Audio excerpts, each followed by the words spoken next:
Good morning, everyone, and welcome back to another Freedom Friday video with Brooklyn. How are you all doing? It's a wonderful day outside. It's going to be 90 degrees today, and I'm going to read an article. But first, before we get started, I want to show you what I'm wearing. It's a little camouflage dress, okay? It's a tent dress. It's camouflage, like I'm going to war, you know? I hate to say it, but life sometimes is a war. You have to fight. And I'm going to wear these little slides,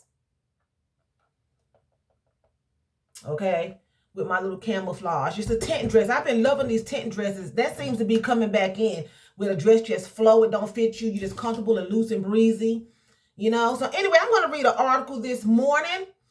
It's really disturbing, okay? And this is just showing you how you have to protect your freedom, your family's freedom, you know, your rights. Don't let nobody entangle you and put you back in bondage. This is Freedom Friday, and I try to talk on videos to encourage you to stay conscious, to stay awake about your freedom, because people will put you back in bondage no matter where you are, school, work, relationships, churches. They will put you in bondage. God created us all to be free. None of us was supposed to be enslaved. None of us, you know? And we all supposed to be treated equally. He created all human beings to be treated equally, you know? And some people just don't want to let it go. So this article is about Black students in middle school made to pick cotton during lesson. Okay, now this happened this month, June 2021, okay? A mother has blasted a Washington middle school after her 14-year-old twin daughters, who are Black, were made to clean freshly picked cotton during a history lesson. I cannot pronounce their names, so I'm going to say E and Z. 14 said that they were the only Black students who had to participate in a cotton picking lesson planned at the middle school in Spokeston. The girls told ABC News that on May 3rd, their social studies teacher pulled out a box of raw cotton and told the class they were going to do a fun activity. Now, I don't know how picking cotton is supposed to be fun, because from what I've seen on television, I've been watching the series Underground on Hulu. That cotton, them little things that's holding the cotton in, them little thorns, they cut you. Your hands are blistered. You get calluses. You get infections. So I don't know what this heifer talking about, a fun activity. And she had better be glad it wasn't my children. This pisses me off. A fun activity. She told the class they were going to participate in a fun activity. The teacher then instructed students to clean freshly picked cotton as a part of a classroom assignment to see who would do it the fastest. The sisters, who are the only Black students in the class, said the lesson made them feel uncomfortable. The twins said they were made more uneasy about the lesson when their classmates commented that they would not have picked cotton if they had been enslaved, okay? Because they feel entitled. They don't really understand the history. Because if they had been enslaved, they would have been picking cotton, but they don't have the understanding because they still look at themselves as being white. And they're looking at themselves being enslaved as white children. And they know that white children were entitled. So that's why they're saying we wouldn't pick cotton if we were slaves, because they look at themselves as being white, and white people didn't have to pick cotton. Here's a picture of the mother and her daughter, one of the twins. The mother is at the top. That's the daughter, one of the daughters, and their names is crazy. It's some African Zimbabwe names. I can't pronounce it. That's the heifer. That's the heifer. She looked like she owned a couple of slaves. Probably still got some in her basement now. Like she ain't got no teeth. Somebody done knocked them down her throat. The mama should have knocked it down her throat, because from what I'm understanding, the school didn't do anything. Okay? It says, I cannot pronounce their name. The first one is Emzayah, Emzayah. And the second one is Zeyeshawne. Zayeshawani. I don't know. But anyway, they felt humiliated, okay? And the mother expressed her concerns about it, okay? And They were the only students. Everybody did not pick cotton now. They were the only students that were told to pick this cotton. They were the only two. They were the only two black students, and they were the only two that were told to pick the cotton. The black children were not told to pick the cotton. Okay? She said that she immediately called the school and said that she had, concern about this school lesson plan. And said the assistant principal instead insisted of the social studies teacher would not do such a lesson plan because herself had black family members and also because she was very kind and a gentle soul. So this white woman, the assistant principal felt that she wouldn't do nothing so hideous because so they know it's wrong too because she has black family members. So she wouldn't do it and she's a kind soul, but evidently Toothless did it. She did it, okay? And so it says, instead of maintaining his job and defending these children and making sure that their health and their safety mentally and emotionally was taken care of and being their first line of defense, he did not portray any of that. He was more worried about his faculty, okay? The mother questioned the judgment behind the lesson plan. For you to pass out cotton to my children and tell them that essentially they're going to pick the cotton clean and it's a race of who can get it clean fast was extremely bothersome to my children. Under no circumstance do they need to be taught what it's like to be a slave or what it's like to be black, okay? It says they were the only students who participated in the cotton picking lesson at the school. And they are black. They are the only black students who participated in it. Okay? They were the only students in this classroom who participated in it. They are doing an investigation, but as of now, nothing has been done, and the mother has not sent her children back to school. Now she handled it, I guess people would say, the appropriate way, reporting it to the school, but I just don't think that I could have sat down quite like that. I know she's going to sue. But money don't take that. It doesn't help because them children are scarred. They were a slave for a day. Okay? They were made to be a slave for a day. Because they were made to do a slave activity. We don't pick cotton. Okay? They have machines and stuff to do that now. And if they are deep in the South still picking cotton, they probably have a mixture. They probably have people that's working in the cotton fields, black, white, Mexicans, everybody, not just black folk getting stripes on their back. If this mother do not continue to push for an effort, next thing you know, they'll have them out in the playground, tied up to the fence and beating the hell out of them as an activity and a lesson.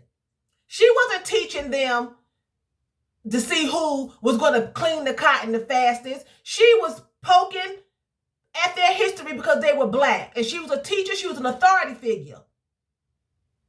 But a lot of times you have to teach your children when to listen and when not to, when to obey and when to be disobedient. That was a situation where those two children, in my opinion, should have gotten up and walked out of the classroom and went and called their mother. Nobody has the right to humiliate someone, especially children. You have to teach your children. I remember one time in school, a girl had to go to the bathroom.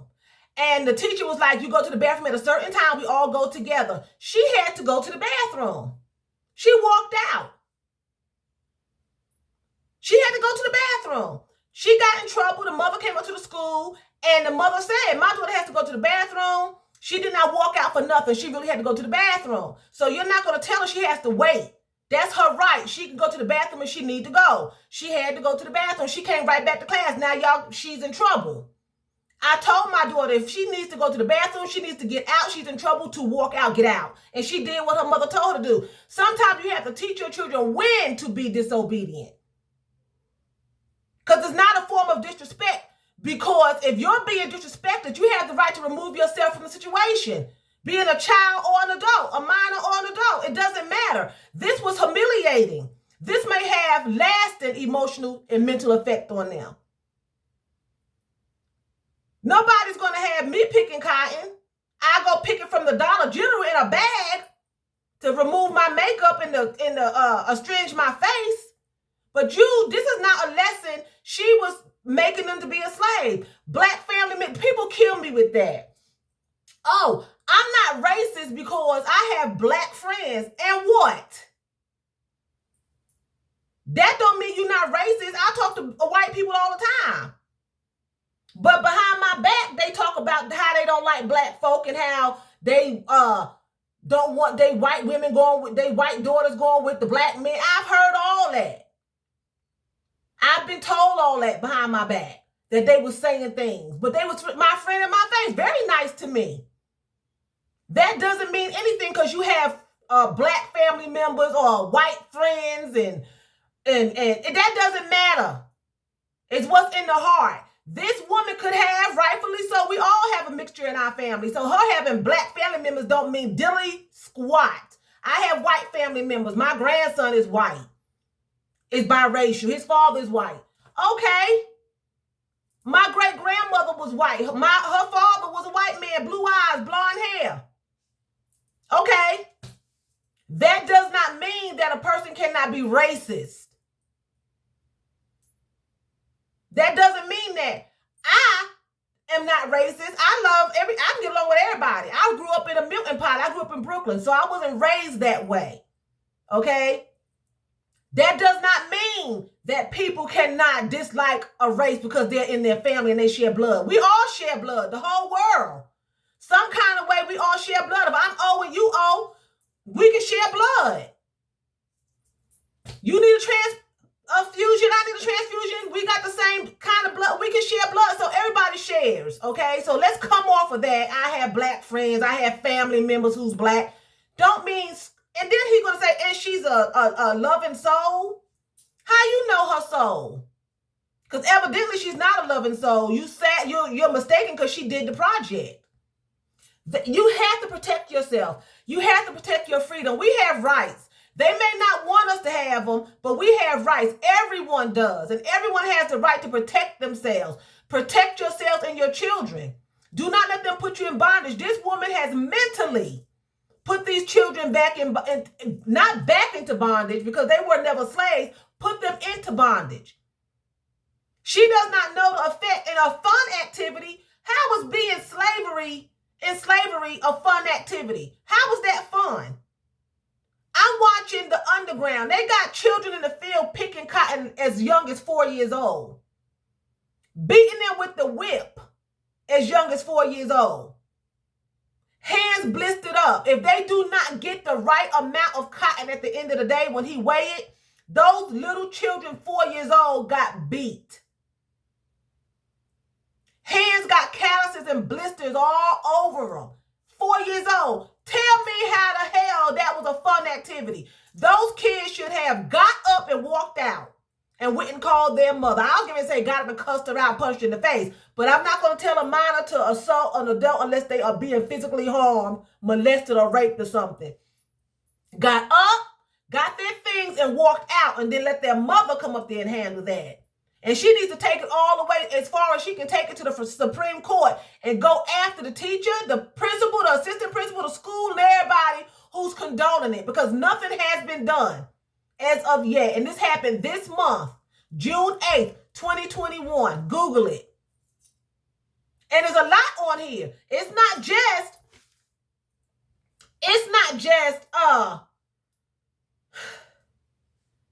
in that school. I Googled it, and it's everywhere going on, okay? It's everywhere. Let me tell you. Okay? January 27, 2017, a 6th grade student wanted to walk out of class when the teacher asked the student who had come up to act like slaves, okay? To pretend to be slaves. That's what it says here, okay? She wanted to have a skit and pretend. The kids wanted to walk out of class. The girl wanted to walk out of class. She wanted to pretend, had her to pretend to pick cotton. Okay? That was another one. Another student in Washington, D.C. was made to pick cotton during a history lesson. Okay? Another student in South Carolina was told to pick cotton and sing slave songs on a field trip. This was in 2019. It goes on and on. It goes on and on. These children are being abused because these racist tyrants are wanting to bring back slavery. But I be damned. I'm not picking cotton, and my grandson, although biracial, they're going to look at his black side. I bet not. I'm telling you. I'm just telling you. You may not see Brooklyn no more. That disturbs me. And that mother, I don't know how she walked out of that school without knocking the rest of that woman's teeth out her mouth. I don't understand how she did it. I don't understand how she did not tear the school. I don't understand. I know they say you shouldn't get physical and hit them in the pockets, but I'm telling you, that is disturbing. Do not let anyone steal your freedom or your family's freedom, your children's freedom. Do what you have to do to keep it. Do what you have to do to keep it. She may have to take them out to another school. I'm sure she'll sue, for humiliation and mental and emotional abuse. But like I said, if she does not, these parents, if you do not continue to push forward and fight, go out there and get Louis Farrakhan and Al Sharpton and protest or something. They'll have your kids tied up to the basketball goals outside in the playground and to the fences, and they'll be beating them. They'll have other students pretending to be the masters and whooping your children in the backs if it's not stopped. You're going to have to keep going nationwide and worldwide. Let them know this is not acceptable. You may have done it back when Buck and little Timmy and Aunt Zula Mae was in the field. But today's a new day. Today's a new day. We ain't going to play them games. I'm not, this makes me hot. It does. It makes me hot.